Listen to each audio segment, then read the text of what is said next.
You guys, Aaron here, and today we're talking about Update 19.1, officially in the public beta right now. Should be within the next 2 weeks coming to the game officially. So, pretty, I wouldn't say minor update, but it's nothing super crazy. But some interesting changes I thought I would talk about, especially for the specialist skills. So let's get right into it here. So they said effects and skills update. So the only effect that they really changed is taunt, which now provides additional 5 AP to the taunting character when that character is attacked by the taunted enemies. Which I don't know if this is a good change or not. I'll have to see how it plays out. I'm not mad at it right now, but it seems like it might be a little too much AP. Because if the character that taunts already has a huge bonus to AP when taking damage weapon, plus this extra 5 AP, might be a little too much. We'll have to see. Because I don't want it to be like these characters can... They'll be popping off they'll be using their AR every turn, because some characters taunt 3 enemies for 1 turn and all that kind of stuff. So we'll have to see how it plays out. I feel like taunt was fine as it is, but we'll see. I'm not mad at it yet, but something tells me that this is going to end up being tweaked or changed something later on, but we'll see. So for Guardian/Guardian 2, specialists will now be eligible to receive a guardianship if they are low on HP. So before it was they would only apply shield to other tunes, and then they would apply shield to themselves once all the other tunes were shielded.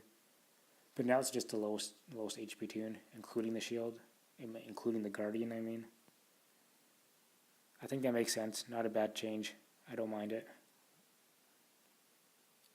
I don't think it's gonna be super game changing or anything like that, but we'll see. Outlast now grants 100% AP to the specialist when Outlast triggers, unless they're impaired. Outlast, no one really uses any Outlast tunes, so I think it's a good change, and it's definitely needed a buff or something, because they're pretty useless right now, so not bad. I'm not going to complain.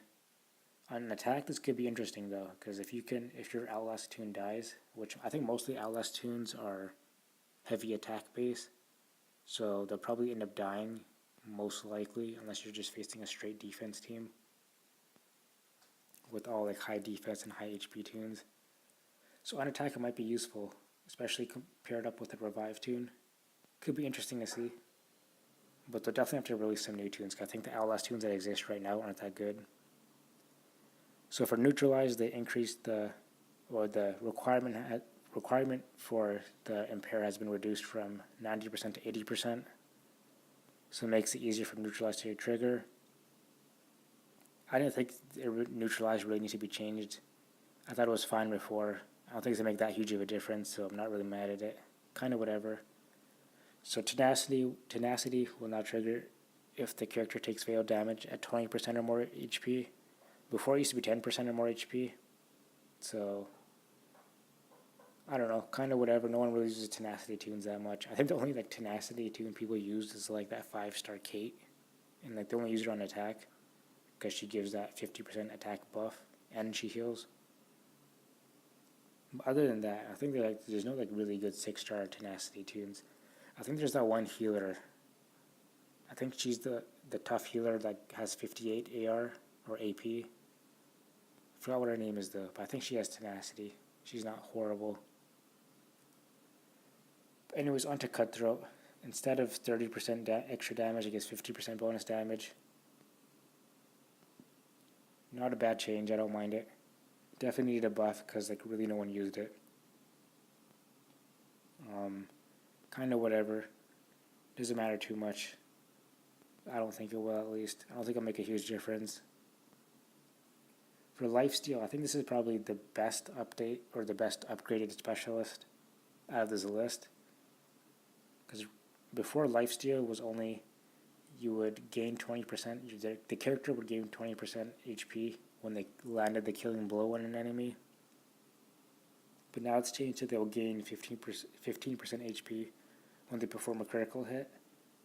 So that could be super annoying for defense if you have a super tanky character with lifesteal, and then you put a good crit weapon on him or her, and then the crit mods. That could be annoying. So I like the change. I think it's much needed because lifesteal is pretty trash.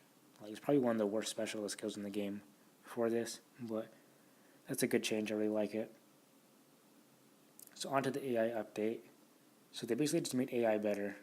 So they're more likely to focus their damage against enemies who can be killed the quickest. That makes sense. They have a better understanding of prioritization, allowing buffs, debuffs, and other targeting effects to be used more effectively. I think that's great. And then they have a list here of characters that will use their active skills more or less to improve their performance in combat. You can read the list here. I'm not going to go through every toon. I don't even know what most of these toons' active skills are. I don't remember any of them. Right now, the only active skill that matters in the game is Dr. Stevens' active skill, because that's super annoying when you're attacking those types of teams. But he's not on this list, so it doesn't really matter. That's pretty much it for this update, though. That's it. Their specialist skills were the main thing that they talked about. AI update's always nice. I'm not going to complain about it. Hopefully it makes it so like the disarm toon will attack first before anybody else if you're like running a disarm toon on defense or something like that. Because I feel like I've attacked teams with disarm toons and they won't attack first. Like, it doesn't make sense because like you want your disarm toon to attack first so your weapon doesn't pop off. Just small things like that hopefully get changed. And even like sometimes if like the active skill does like if it's a revived active skill but it also does like bonus AP or something like that, then like sometimes toons will use the active skill even if there's no toons dead. So like the revive part is useless and it's just the bonus AP. So hopefully that stuff like that gets changed. I don't know. We'll have to see how it works. They're pretty vague on what they're talking about here, what they're prioritizing, allowing debuffs and whatever to be used more effectively. So we'll see. But it's pretty much it for this update. Not a huge update.